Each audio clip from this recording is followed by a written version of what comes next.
Mega love shoutout po sa inyong lahat. Mapagpalang hapon, mapagpalang umaga, mapagpalang gabi. O, di ba? Ay, dahil tayo ay nakalibre tayo. Oh, yeah. Mhm. Magandang hapon po sa inyong lahat.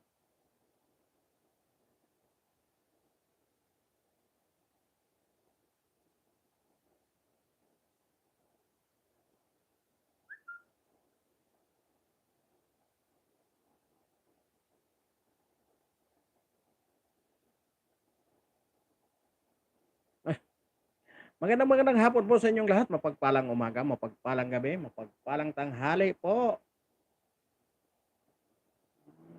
Anong nangyari dito?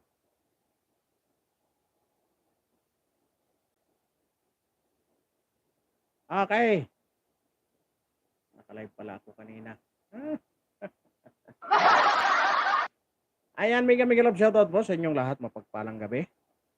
Mega love shoutout po kay Ma'am Mercy Calunod. Good morning. Kay Paul Dunisa Official. Good morning.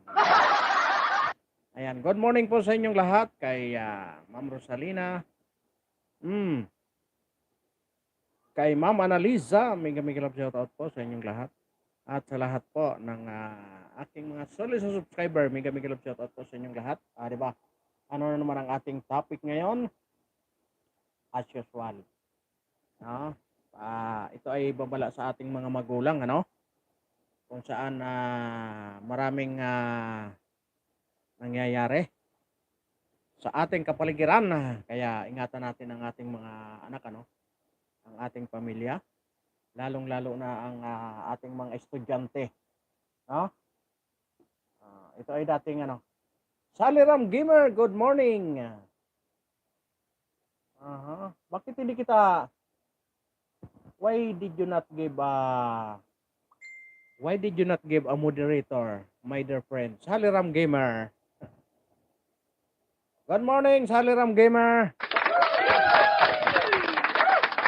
At good morning po sa inyong lahat. Mapagpalang gabi, mapagpalang tanghali, mapagpalang umaga po. Ayan, ang ating pong topic ngayon ay dating rebelde. Nasaksihan ang pang-aabuso sa kababaihan ng kilusan. Di ba? Ito pa rin ay dokyo ni Paul Singel, di ba? Bilang ano na rin, ano, pagtulong na rin natin to sa ating mamulat ang ating mga ano, no, mamulat ang ating mga estudyante, ano, no, maging awareness ba, di ba? Gawa ng ito po ay nakakatakot na mapariwara ang ating mga anak, ano. Ang alam natin ay nag-aaral lang sila, pero yun pala ay na-recruit na ng mga kamatayan black na ito sa Kongreso, ano. Maraming nagpapatunay pero hindi ko alam bakit hindi pa ito nakukulong ang mga ito, ano. Maraming nagpapatunay na sila ang sa kanila nagmumula ang hanay ng pagre-recruit, no, sa legal na paraan, no.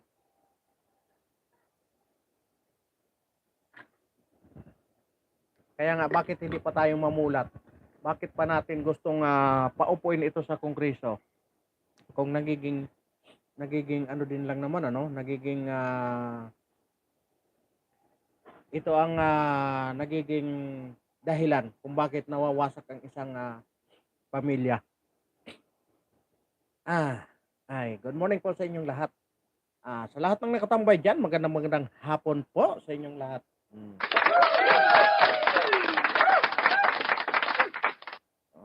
Ito po ay pag ano na rin natin, ano, tulong natin kasi hindi naman ito magagawa ni Paul Singel ba? Kung hindi natin siya tulungan, ano. Kaya ginamit ko ang kanyang mga video para bigyan natin to ng reaksyon, no, para maiparating na rin sa ating mga kababayan na ang ating mga estudyante ay nanganganib na dahil sa mga ganitong klaseng kilusan, no? Hmm. Paul Siniel pala, yan. Kaya maraming salamat, Sir Paul Siniel, sa iyong effort. Kumbaga, maraming namumulat sa mga ganitong klaseng pagkakataon na ang ating pamilya ay nabibigyan ng proteksyon ng dahil dito. Kaya maraming salamat sa iyong pagtitiwala, no? Sa iyong pagsisiwalat ng mga ganitong klaseng istorya, no? Kung saan nating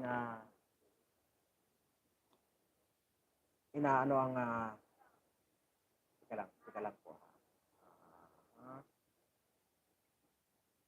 Kaya maraming salamat po, Sir Paul Siniel, sa iyong lalahad ng mga ganitong klaseng istorya, no?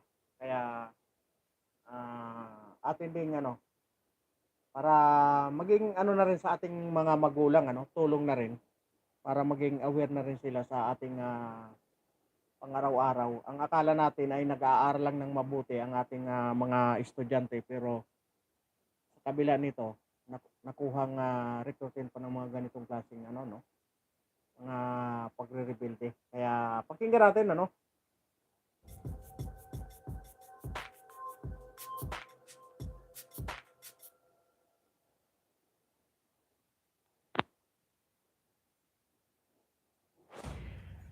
Lee, paano ka pumasok sa pagiging NPA? Bakit ka nakumbinsi na maging kasapi ng back? Kung napakinggan nyo, ano, may mga nakaraan tayong episode na ganito pa rin ang ano, parang iisang ano nila, no, na-recruit sila ng isang ano, organization. Yan, pakinggan natin. Hukbong bayan? So, lugar sa namin, yung lupa ba na kinatitray ka namin ay ano, pinamahagi ng mga NPA nung araw. RA yung tawagan. Ano yun? RA. Revolutionaryong Agraryo. Oh. Okay. Kasi pinsan, tiyuhin mo si Gaspar. Oh. Okay. Actually, IDOQers, prior to this conversation, the very first conversation that I had with the FRs dito sa Oriental Mindoro is with Kagaspar, which napanood nyo yung nakaraang episode. Ngayon, isa sa mga... Kung napapansin nyo, Mindoro, ano, talagang dyan pa talagang napakalakas na ano sa Mindoro. Pero sa ngayon, siguro marami nang nagbago, marami nang nangyari. Kaya tuloy natin. Sumuko din itong si Ali. So, napag-usapan doon sa episode natin with Gaspar, yung revolutionaryong agraryo. So, the same thing yung kanyang experience. So, anong ginawa nyo doon sa lupa na pinamahagi ng NPA? Doon kami nagsasaka. Doon kayo nagsasaka? Sinasaka namin. Sila, Gaspar, ang pagsasaka nila is palay. Oh. Ganon din sa inyo? Ganon din. Palay. Palay din. Ganon din, 2%. Oh. Okay, pero yung mga magulang mo yan, anong role mo doon noon? Anong papel mo doon sa sakahan ninyo? Yung doon pa yung ama ko, ano kami, tulong-tulong lang, magkapatid. Pero nung nawala na, kami na mismo magkapatid ang nagsaka. Kayo na mismo magkakapatid? Mula 2008 hanggang 2011. 2008 hanggang 2011. Ilang kayo magkakapatid? Bali, 8. Pero mahirap ang buhay sa pagsasaka, di ba? Mahirap. Alam ko, malayo yung sa inyo. Galing doon sa sentrong, ano ba yun? Anong barangay nga sa inyo? Naiban. Barangay Naibuan. Bago ka makarating ng Barangay Naibuan, anong... Gubat pa ang daanan. Mga 3 oras, mabilis na lakad. Sa lakad ninyo? Oo. Pag sa lakad namin? Pero isang araw. Isang araw? So, mabagal pala talaga kami maglakad? Di, sa ano kasi, terrain ba? Sa terrain. So, ito yung mga, yung terrain is talagang pag ganun-ganon. So kayo, nasanay na kayo. So, dadaan muna sa gubat? Na batuhan, tapos na malalaking puno na gubat, Mm. batuhan. Pero basta maraming ahon, maraming lusong din. Okay, pero doon sa yung sinasabi mong sakahan ng palay, so may area doon na patag. Oo, lahat po yung kapatagan. Tapos may sa pataas parte, ano yung bundok na napadahilig. Mm. Naintindihan ko doon kay Gaspar, from the patag hanggang paakyat daw yung Oh. pag-aari ninyo. Ganun. So tuwang-tuwa kayo no, nung binigay sa inyo ng NPA. Di, nung maliliit pa kami, ang pagkaalam na namin, sarili naming lupa yon. Ang pagkaalam namin. Nung lumaki na kami, hanggang sa parang buwan-buwan may nadaan ng MPA doon. Nakikinig din kami sa mga pamiting-meeting nila. Ah. Parang na, ano na namin, parang na unawaan na namin na hindi pala amin itong lupa. Okay. RA pala. Pero malayo yun eh. Malayong area yun eh. Hmm. Tapos may nagmamay-ari. Hindi siya ancestral domain. Di ba, katutubo ka man. Hmm. Tama? Di ba, mga katutubo, may mga ano yun, ninunong lupa. Oh. In English, I don't know if tama yung Tagalog ko, no? Pero in English, ancestral domain yun. Sa Bisaya, Yutang Kabilin. Wala kayong ganon? Yung ancestral domain? Yung lupang ninuno. Oo. Meron kami sa Bulacau. Sa Bulalakaw. Bahawi ng lulo ko. Pero hindi dyan sa... Hindi yung dito. Bulalakaw, ano ba yan? Part ng Mindoro yan? Oh, ito. Sa pagitan ng Occidental at Oriental. Oriental. I see. Last na bayan ng Oriental yan. Last na bayan ng Oriental. Yung Bisaya yung area na medyo may pagka-Bisaya yung salita. Sa Bulacau. So doon kayo ancestral domain, may ancestral domain. Oh, mayroon. Dito sa... Sorry, hindi ko ma-memorize talaga yung barangay. Problema lang sa Bulacau, bininta na ng lulo ko. Yung lupa nila. Kaya, Yung ancestral domain nila. kaya naputulak kami doon sa lupang RA. Yun yung dahilan. Bakit kayo Padpad doon. nag-migrate sa ibang lugar? Sa Occidental na. Dapat taga-Oriental kayo. Oh. Tapos nalipat sa Occidental. Kung mapapansin nyo, no, na namamanipulate nila, lalong-lalo na yung sa kabundukan, na dahil sa kahirapan. Tapos, tinitira nila ng pagdating sa, ano tawag nito? Pagdating doon sa pangungumbinsin nila kung paano kumbinsin itong mga ano na ito. Kumbaga, kasiraan sa gobyerno ang ginagamit nila. Kasi nga, kadalasan talaga, pag nandoon ka na sa bundok, hindi talaga makarating ang pamahalaan ano, sa inyong kinalalagyan. Kaya nga, noong araw, sa amin, di ba yung kinukwento niya, ang lalakarin mo is 3 to 4 hours. Ganon din sa amin noong araw. Kaya nga, ang gobyerno hindi talaga nakakarating. Kung hindi ka lumabas, kung hindi ka lumuwas doon sa kabayanan, hindi mo mararamdaman na may gobyerno. Kaya nga itong mga ito, lalo na yung mga sa kabundukan, hindi talaga nakapag-aral. Doon sila nalilin lang ng mga ganitong klaseng pagkakataon ng mga rebelde. Kaya doon sila nakakagawa ng mga black propaganda laban sa gobyerno. Kaya itong mga tao na ito, nabubuo ang paniwala na ang gobyerno ay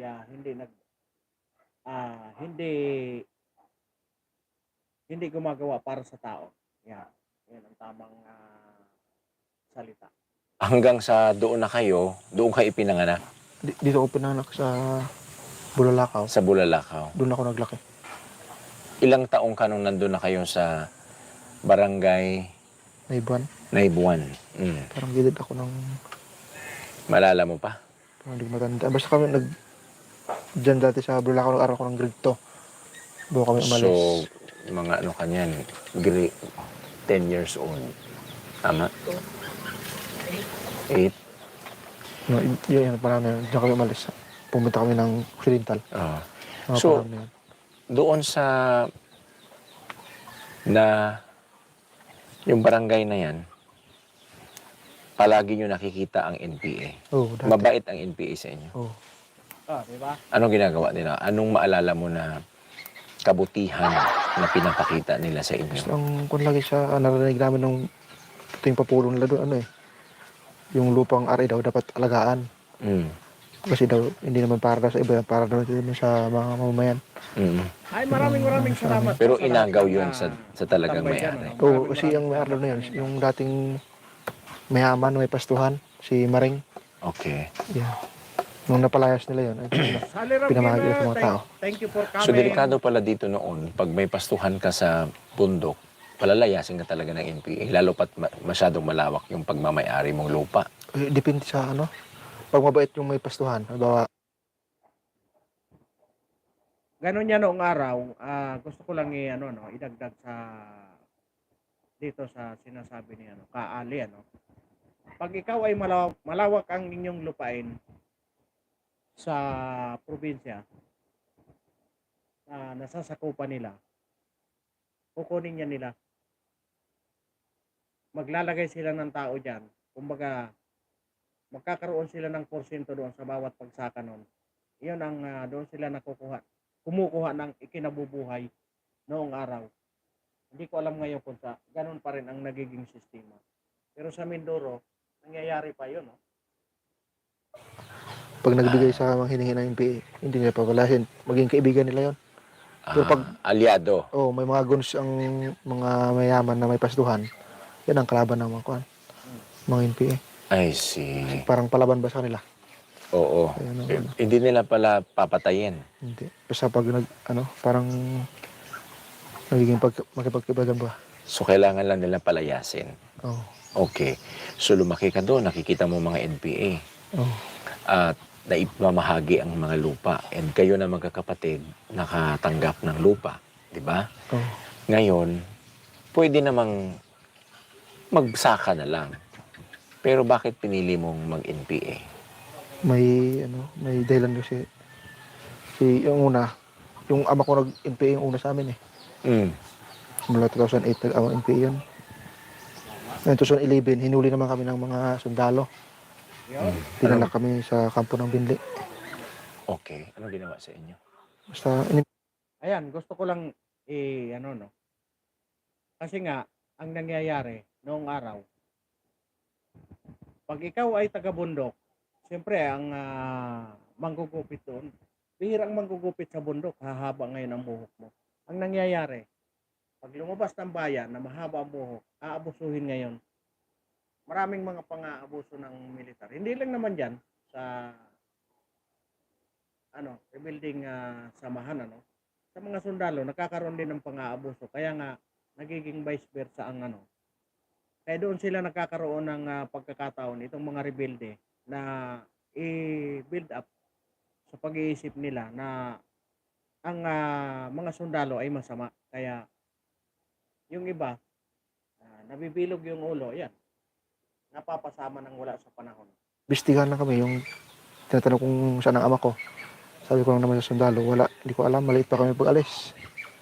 Yan. Totoo naman yun, hindi ka nagsinungaling nung sinagot mo sa sundalo.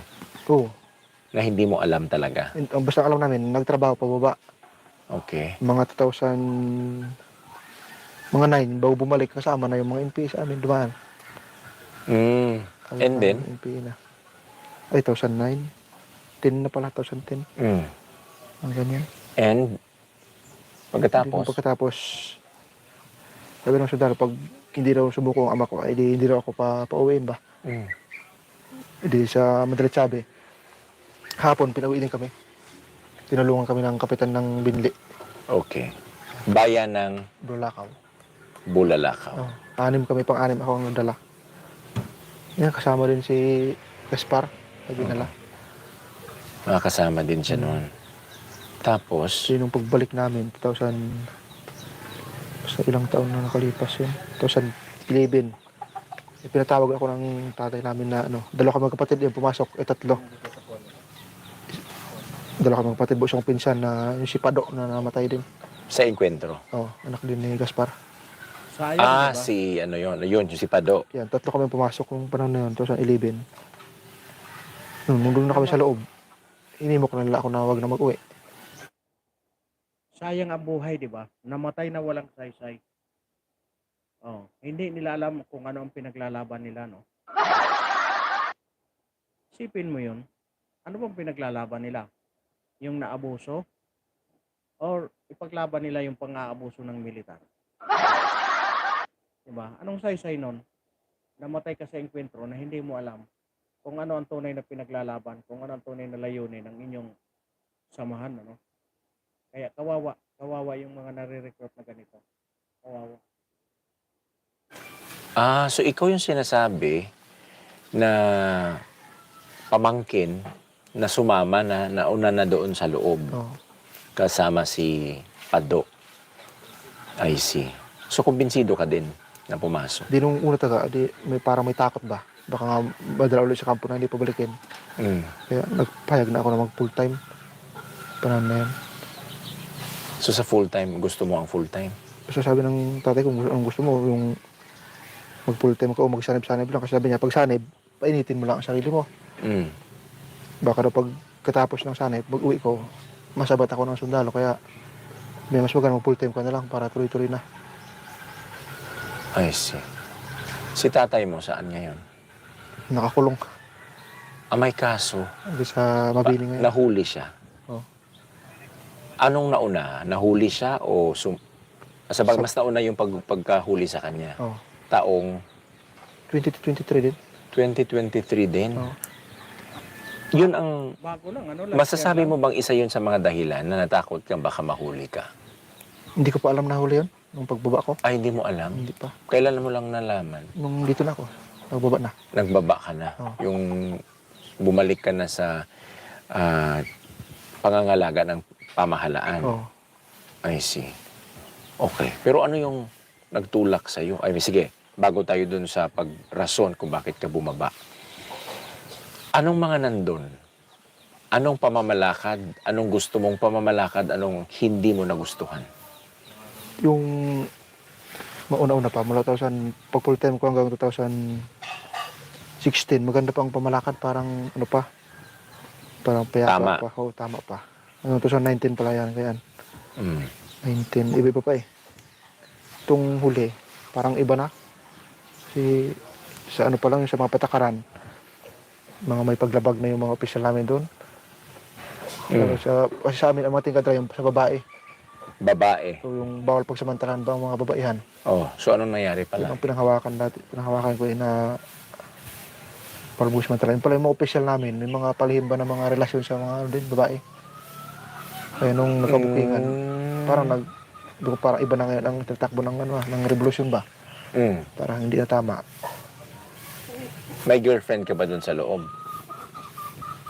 Wala kang Asawa kasintahan? May asawa ka Oo. sa loob. Okay. Pero di ba pag mag-asawa, ipaalam yan?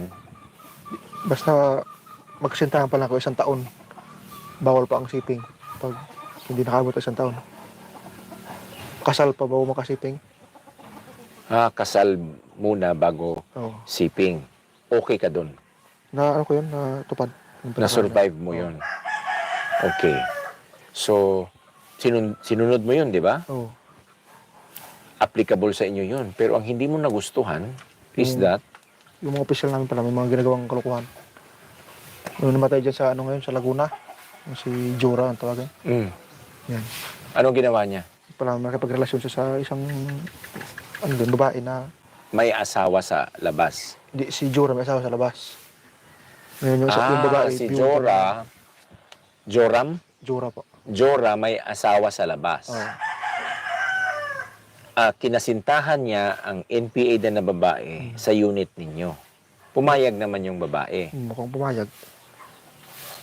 Di ba may sinasabi tayong pagwawasto sa sarili at pagwawasto sa kapwa? Walang ganong pagwawasto. Parang hindi sila gusto. Isip ko lang kaya parang hindi na tama kung ganito. So nagiging tama na ngayon yung kabitin yung kapwa NPA. Hindi. Mali pa rin. Mali sa iyo, pero sa kanila tama yun. Kasi ginawa man nila. Oo. Hindi ang ano ko lang doon, sa loob, mahigpit sila ba sa mga, Sa iba. iba. Wala sila palang may ginagawang kakaiba. Okay. So, ibig sabihin, yung ibang mga NPA doon, gusto din silang magkaroon ng girlfriend, boyfriend. Gusto din nilang gawin yon.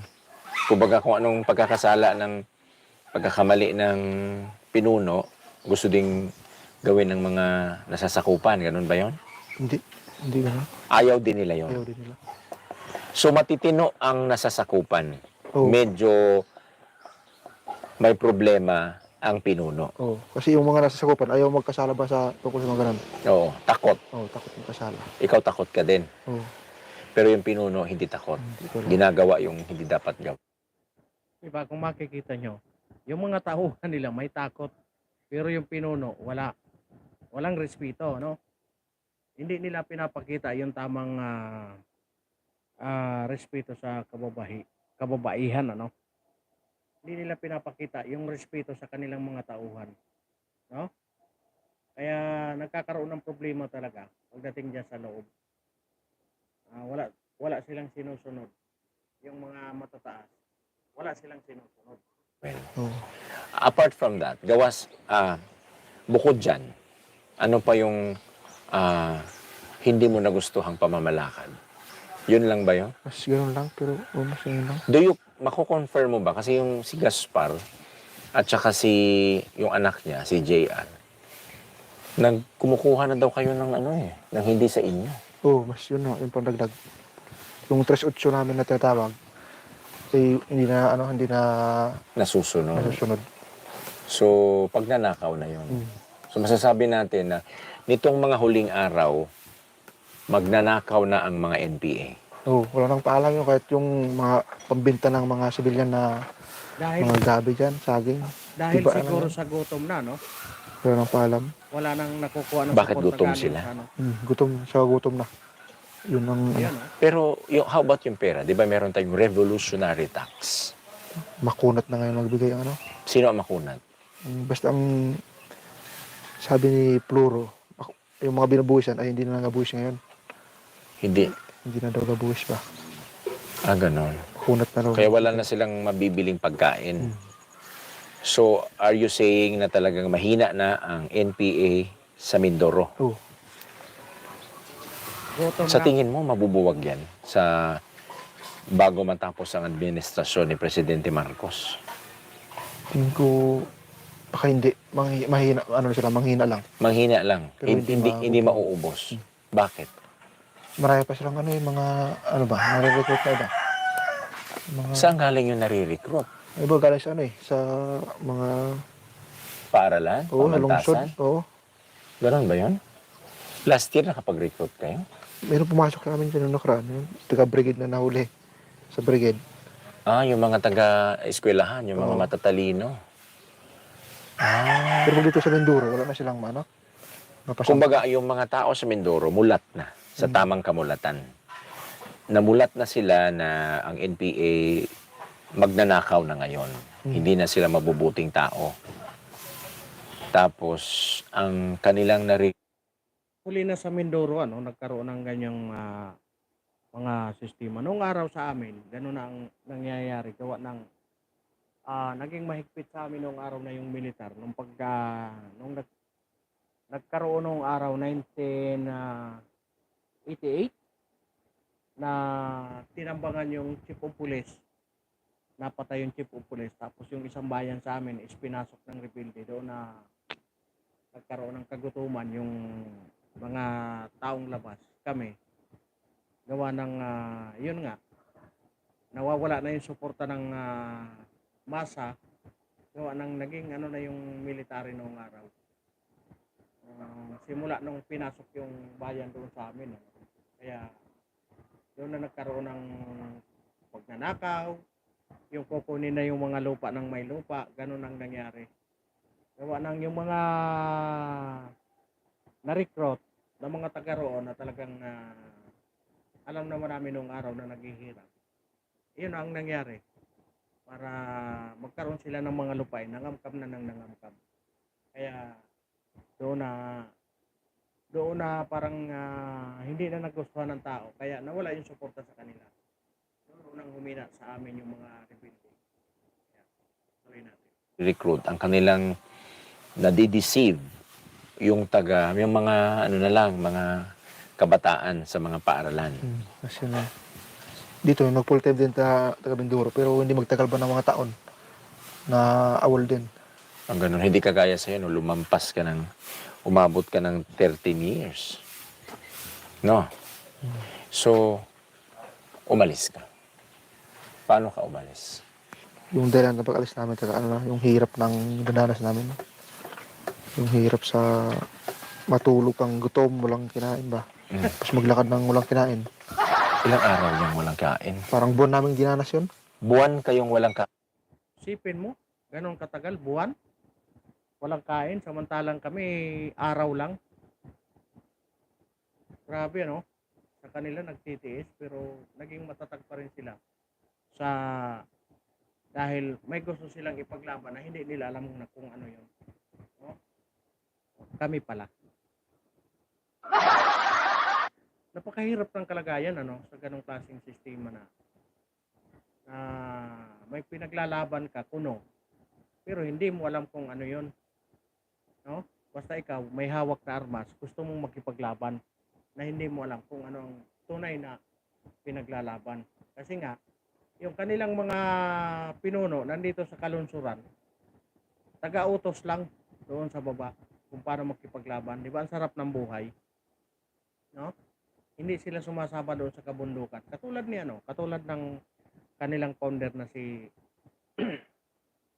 Maria Sison, di ba? Ang sarap-sarap ng buhay doon sa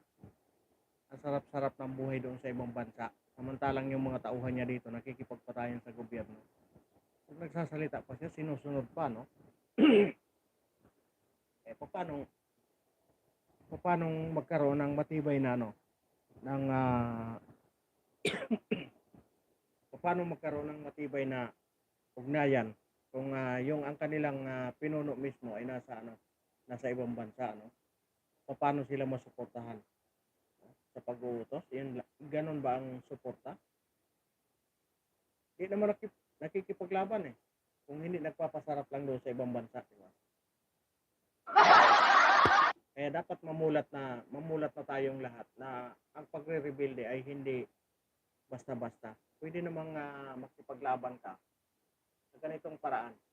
Kasi mayroon naman tayong nasa constitution naman, yung freedom of expression, ano? Freedom of express, di ba? Press freedom, di ba, sabi nga. Dito tayo malaya, ano? Ba't pupunta ka pa doon sa gumamit ka ng dahas, gumamit ka ng armas para lang makipaglaban, pabagsakin ng gobyerno? Pag bumagsak ang gobyerno, kasali ka ba nila? Hindi, doon ka pa rin naman sa baba. So, nagpasarap-sarap lang yung mga nagsasalita doon sa taas, yung mga nasa ibang bansa. Diba? Yun ang makikinabang doon eh. Yan ang katotohanan dyan. Kung nung mahuli itong tatlo, Mas para kayo nag-aayuno. may makain din, pero hindi ba sapat? Anong kain yun? Isang pirasong yung bundo ba? Bundo. Yung parang gabi na Karlang. Oo. Karlang yan in Bisaya. Yata, Yan, no? tapos saging. Saging. Mga dalawang Hilaw piraso yan. lang. Niluluto din. Pero hindi sapat ba sa ano? Siyempre yung energy nyo, no? Oo. Kulang. Tapos naglalakad kayo ng naglalakad. Tapos may kalaban pa na nag-operate din. Masyado ang operation. Talagang binuhos ng pamahalaan ang operation against sa inyo. Oo. So, sumuko ka. Kanino ka luminya? Sa kay Gaspar. Kinontak si Gaspar para pasukuin ka. Kasama ang anak niya na si JR. Oo. Sabay kayo ni JR bumaba. Sabay kami. So, anong naramdaman mo nung nandito ka na sa kamay ng gobyerno? Yung naramdaman ko, magsala yung mga doktrina ba sa amin, hindi totoo pala. Kagaya ng Yung pamagbaba ka raw at mag-surrender, kahit mag-surrender ka, tutsurturin ka pa rin. Para daw makuha ang mga impormasyon. ano ang mga Diba? Nakita nila yung tunay na realidad na wala silang patutunguhan kung doon sila sa bundok. Kaya ito yung inaano natin sa mga nanay, ano, na dapat talaga nating bantayan ang ating mga anak, lalong-lalo na naghihirap kayo dyan ng 9 na buwan tapos mapupunta lang sa ganyan na sitwasyon. Buti kung sumuko na buhay. Kung wala nang buhay, 'di ba? Sayang ang sayang ang pagmamahal natin sa ating mga anak. Kung doon lang mapunta sa walang kwenta na walang kwentang bagay. Kaya itong mga kamatayan black na ito, dapat wala na itong maperwisyo na wala na itong maperwisyo na tao. Kaya dapat mawala na talaga yan dyan sa Kongreso. Torture na gagawin sa inyo. Basta pahirapan daw, pahirapan. Basta lahat ng panunurture, gagawin daw sa'yo para Babalatan ang talampakan niya. talampakan. Bunutan ng kuko. Oh, grabe Kaya yan. yung pagbaba namin dyan, adi, handa na ako, bahala na sabi ko, isip ko, bahala na. Ito Ganun ba? nangyari ba? Handa ka nang i-torture. Oo. Kasi, Ganun ba yon? yun ang sa amin, ibilit, doktrina. Oo. Sabi ko, bahala na, pinili na namin to sabi ko kay GR. Pero, anong nangyari? Hindi man totoo. Hindi totoo. Oo. Hindi ka tinorture. Kinurot ka ba? Hindi rin. Walang ganun. Walang dumampi Wala. na ibang kamay dyan sa katawan mo. Oo. So, nung naranasan mo yon, anong naramdaman mo dun? Parang may galit din sa dating kasama namin. Ba't ganun ba sila magdoktrina sa nila? Mm-mm. Parang ginagawa nilang masama yung yung gobyerno. Oo. Parang ginagawa Tinanim sa isip nila ang galit sa gobyerno. Kaya nung lumabas sila, napatunayan nila na hindi totoo ang kanilang doktrina. Di ba? Kawawa. Kaya kawawa, ibig sabihin, mapanlin lang talaga. No? Kawawa yung tao na mahalin lang talaga sa ganitong pagkakataon. Kaya yan, paalala sa lahat. Alam nyo, mayroong mailigtas lang tayo na isang pamilya. No? Masaya na tayo sa ganitong klaseng sitwasyon. Hindi man lahat, pero sana maging para ito sa lahat. Maging bukas ang isipan ng mga nanay na kung pwedeng mangyari ito sa kanilang mga anak. Kaya dapat ingatan natin ang ating mga pamilya. Ang ating pamilya pala. tama. Pero ikaw ba'y naniniwala? By this time, ngayon nag-uusap tayo na masama ang gobyerno. Siya ngayon, hindi na. Pero Hindi. sa loob Nasa talaga, loob ka. yung Maniniwala doktrina sa ka amin, talaga. Oo. Oh. Kahit hindi man ako maniwala, pero yung halos kalahatan, yun ang sa amin eh. Oo. Kaya Doktrina. parang magsang-ayon ko lang. Kasi pag magsarangat ka, parang iba ka baga sa kanila. O baka pag hinalaan kang Oo. asset, Oo. no? So, sumuko ka ng December 2023. Mm. Today as we speak, April 9, 2024. Kumusta 1 year. ang buhay malayat? Masaya. Masaya. Oo. Hindi Mukhang kagaya. hindi ka naman masaya. Hindi Walang kagaya doon sa iniisip. bundok na patakot-tago. Yeah. Grabe ang tago. Gutom, tago, lakad. Mm. Nung bumaba ka, ganito na ang katawan mo o pumayat ka? Payat ako. Payat ka. Oo. So ito, nakakain ka na ng maayos. Pinapakain ka ng sundalo. Okay. So, sa ngayon, wala ka pang trabaho. Wala. Ano ang mga activities mo ngayon na habang naghihintay ka na makapaghanap ng trabaho? At tinutulungan ka muna ng kasundaluhan. Oo. Sa ngayon dito, mas kami? Sa esto lang. Dito lang kami, walis-walis lang kami tingin ka. Walis-walis. Tapos supply lang ng pagkain. Oo. Pero ano ang pangarap mo? Rin sana. Pasok din sa special enlist din. Gusto mo magsundalo? Bakit? Pag sa naman labas, wala na lang ibang mapasok na trabaho ba? Kasi delikado din sa pinanggalingan namin, mga kasama namin. Naintindihan ko, parang gusto mo magsundalo para ipagtanggol din ang sarili mo. Oo. At naintindihan ko din na gusto mo ipagpatuloy ang sinimulan mong pagtatanggol sa bayan sa tamang paraan ngayon. Oo. Kasi mas tama ang paraan ng pagiging sundalo. Tama ba yon? Dahil ito legal hahawakan ng baril legal, tapos may ibibigay na sweldo ang pamahalaan dahil hindi naman talaga din basta-basta ang magtanggol sa bansa. Tapos, nagiging boses kayo ng pamayanan. Oh. No? Kasi malalapitan man kayo. So, anong tinulong mo ngayon sa ating kasundaluhan habang nandito ka sa kanila? Bukod sa pagwawalis. Siyempre, hindi political kaya, platoon, platoon lead. Diba? So, pag platoon leader, marunong mamuno yon, marunong mag-command. So, ano ngayon yung tinutulong mo sa ating kasundaluhan? Nakikipag-usap ka sa masa? Hindi pa po. Hindi pa? Hindi pa. Hanggang saan lang yung level mo? Mas dito lang. Sa ista lang. Okay, pero tinutulungan mo silang masungkit yung mga kasama mo? Ano lang, mga impormasyon ba na pwedeng dapuan ng mga dati kong naging kasamahan. Oo. So, nung hindi na ano ko sa mga taga dito. Okay. Siyempre, tinutulungan mo din silang Yan, maraming salamat po sa ituro lahat ng yung mga mga dumaan. kung saan sila napupunta, no? Maraming salamat sa inyo. Mas ganun lang. Mas yun parang ang ano namin. Okay. Itulong ko sa nila. Pero habang hindi sila nahuhuli, kung kaya pa natin silang kausapin, sige nga, mangusap ka sa kanila. Anong gusto mong sabihin sa mga kapwa mo noon, NPA, para maging katulad mo na maging malaya mula sa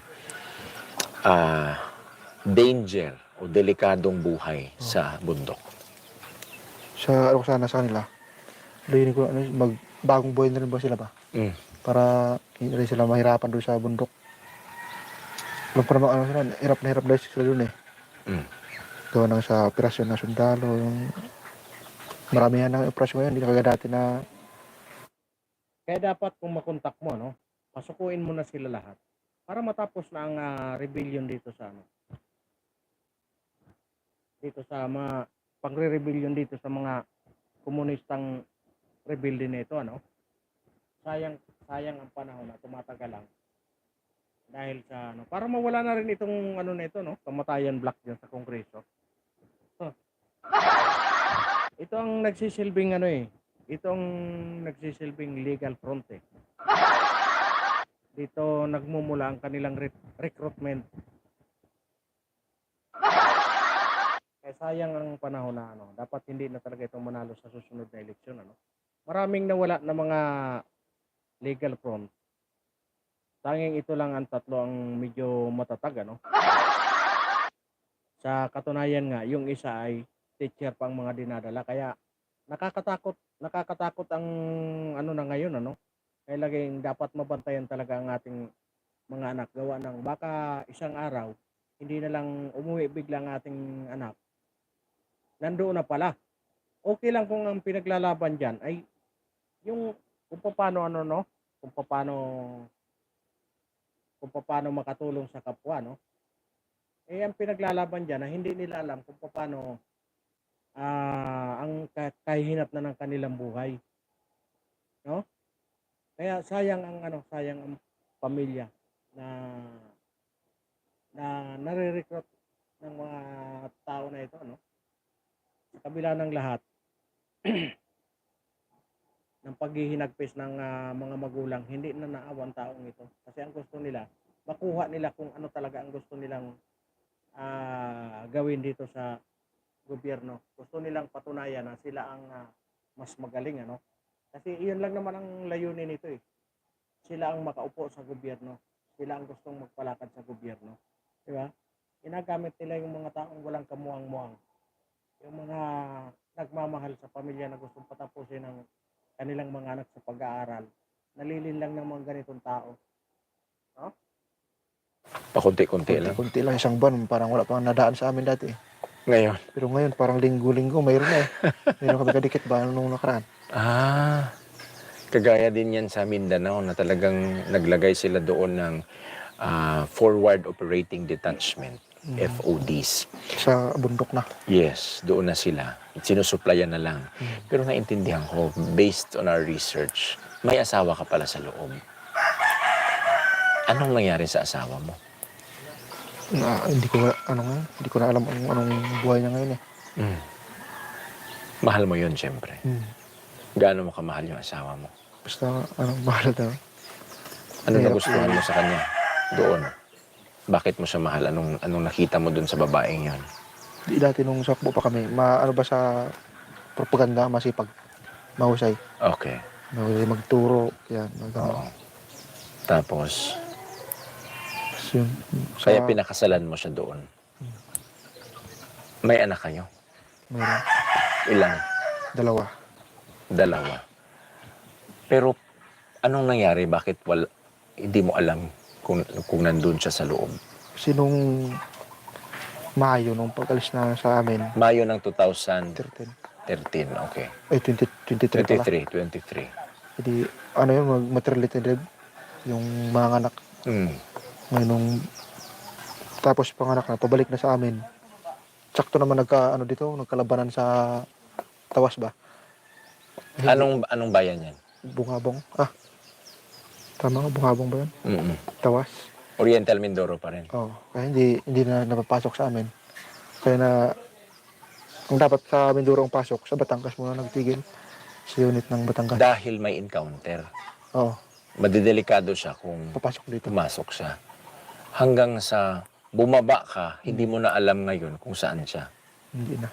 But do you think nasa loob na siya ngayon? Oo, yun ang pagkalam sa loob pa. So gusto mo siya makapiling muli. Anong pangalan niya? Tikya. Tikya. Sige, kausapin mo si Tikya. Anong gusto mong sabihin kay Tikya? Ang kumasan ay gusto ko siyang makasama ba? Tikya, Pati sumuko yung ka mga anak na. namin, mabuo na kami. Yun na yung Gaano ka-importante sa iyo na buo ang pamilya? yun po ang pangarap ko sana eh. Mula nung bumaba ako agad yung nasa taas pa kami, yun ang pangarap din namin. Mabuo kami na parang isang buong pamilya ba? Oo. So, ganun. Kasi sa loob, watak-watak. Naiiwan na napapabayaan yung pamilya. So it is a clear, again, anong tawag dito? Clear example na sa loob ng kilusan, bubuwagin ang pamilyang binuo mo at ihihiwalay ka sa pamilya mo hanggang sa magiging miserable ang buhay mo. Ganun ba yon? Yes. So, I hope it is our prayer, Ali, that matatagpuan mo ang pamilya mo, yung mga anak mo makakapiling mo, yung asawa mo, sana sumuko din siya kagaya mo, and makapaghanap ka din ng trabaho, yung desire mong maging sundalo, matupad sana yan, matutulungan ka ng Philippine Army, and maging buo kayo at makapangusap ka din sa mga pamayanan na dati yung dinisturbo upang ikaw ay makapaghingi ng tawad at nang makausap mo din sila na that the government, na ang gobyerno ay mabuti. Tama? So with that, God bless you, Ali. Sana'y pagpalain ka pa ng poong may kapal. More knowledge and wisdom be upon you. Iba, no? Pamilya ang nagtutulak talaga sa isang tao bakit nagkakaganyan. Pero dito sa kay Kaali,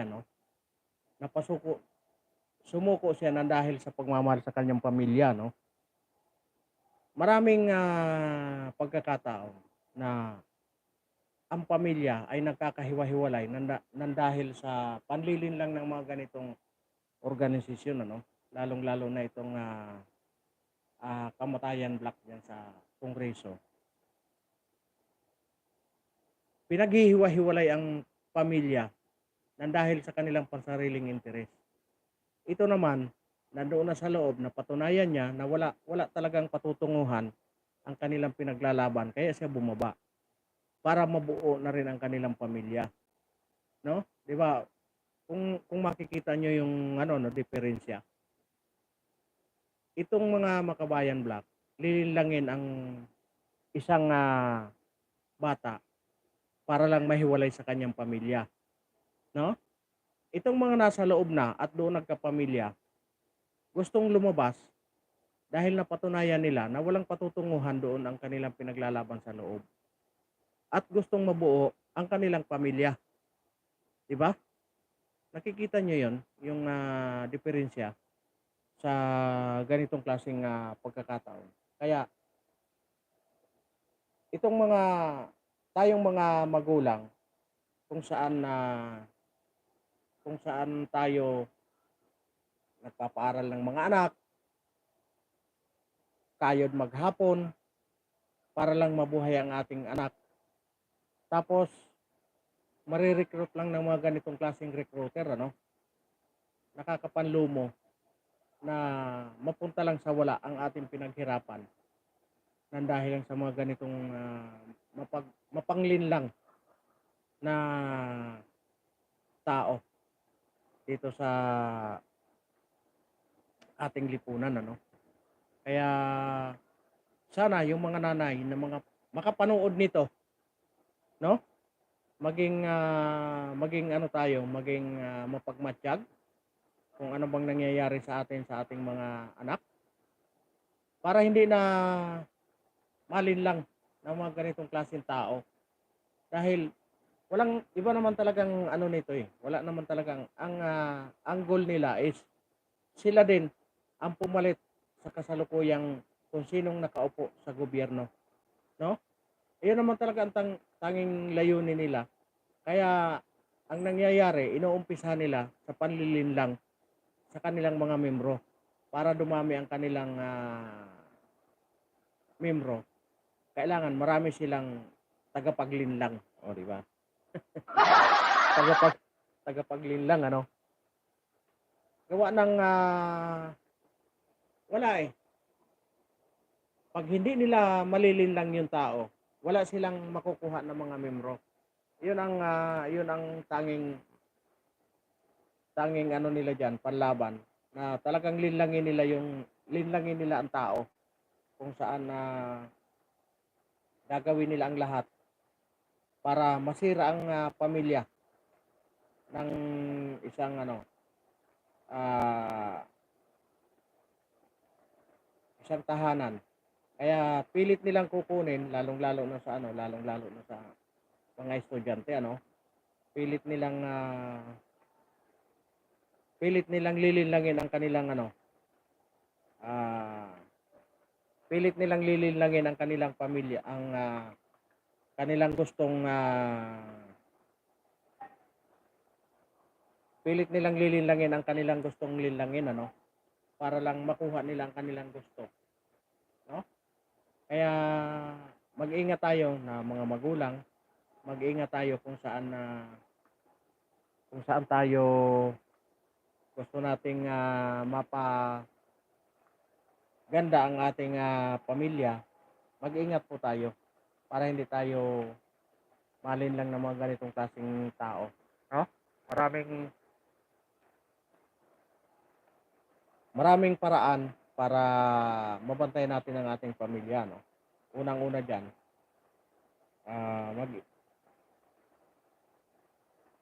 bantayang maigi, ano? I-monitor ang ating mga anak kasi minsan kasi sa sobrang pag-aano natin sa trabaho, nawawala na tayo doon kung paano mabantayan ang ating pamilya. Hindi natin alam na unti-unti na palang napapasok doon sa sitwasyon na ang anak natin na hindi na makalabas kung saan ang mangyayari, kinakalaban na ang ating mga magulang nang dahil nga nalinlang na nabilog na ang ulo ng kabataan, no? Kaya 'yun ang iwasan natin, ano? Huwag nating i-focus sa trabaho lang yung ating pag mamahal sa ating pamilya. I-focus din natin kung paano mapaganda ang kanilang kinabukasan sa pamamagitan ng pagmumonitor natin sa pag-aaral para mapatapos natin ng maayos ang ating mga anak na walang anumang kumbaga walang hassle sa kanilang pag-aaral, walang mapanglinlang na tao na makalapit sa kanila. Kaya yun lang sa lahat ng mga makapanood nito, ano, maging mapagmatyag tayo sa ating mga anak. Baka isang araw malinlang na rin yung ating mga anak. Kaya yun ang iwasan natin na magkaganon. Dahil nga mapupunta lang sa wala Katulad niyan, pupunta na doon sa armadong pakikipaglaban. Siyempre, sino ba ang kakalabanin niyan kung hindi ang pamahalaan? Ang pamahalaan naman, ididepensa nila ang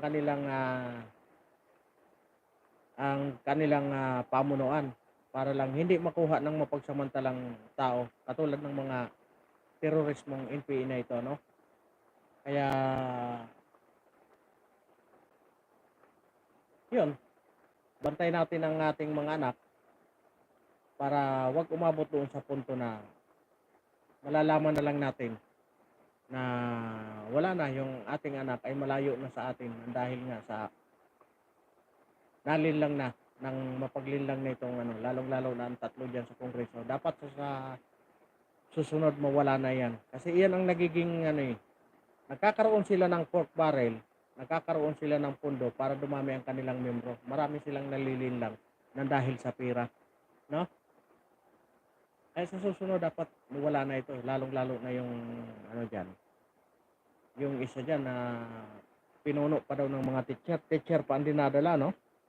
Itong mga party list na itong mga makakaliwa. Hindi natin alam bakit lantaran naman na nagpapatunay ang mga sumuko, bakit hindi pa nakakasuhan? No? Bakit hindi pa kinakasuhan? Lantaran na naman na ang pag-amin ng mga sumuko na ito, kung saan sila nanggaling, kung paano sila na-recruit, kung paano sila nire-recruit, unti-unting nire-recruit. No? Kung saan sila nagmula, kung paano sila recruitin. Marami nang nagpatunay, hindi ko alam bakit hanggang ngayon nandiyan pa yan, hindi pa nakakulong. No? Kaya sana mawala na yung ganitong klaseng no? Pangre-recruit sa ating kabataan. Yun. Maraming salamat po at sinamahan nyo na naman ako ngayong hapon na ito, no? Maraming salamat sa lahat ng mga dumaan, sa lahat ng nag-stay. Maraming salamat sa inyo. Sa walang sawa niyong suporta, sa bawat inyong pagdaan dito ay sa bawat inyong pakikinig, sana may mga matutunan tayo, ano? Hindi man tayo perfecto magsalita, no? Bilang pagpapaalala sa ating mga magulang. Hindi ko man sinasabing perfecto ako, pero isang babala na rin para tayo ay mag-ingat, no? Kasi hindi ko man kayo mailigtas, at least nagkaroon kayo ng paraan kung paano maiwasan yung mga ganitong kaya maraming salamat dito kay Paul Siniel, no? Maraming salamat at nilalabas mo ang ganitong klaseng mga video, no? Maraming salamat sa yung pagsisiwalat ng tunay na buhay sa loob ng mga teroristang NPA, ano? Maraming salamat at binibigyan mo ng halaga yung mga sumusuko, ano? Para nailalabas nila yung mga nangyayari nila doon sa loob, kung paano sila nalinlang, ano? Kaya sana matigil na ang ganitong klaseng sitwasyon sa ganitong pagkakataon na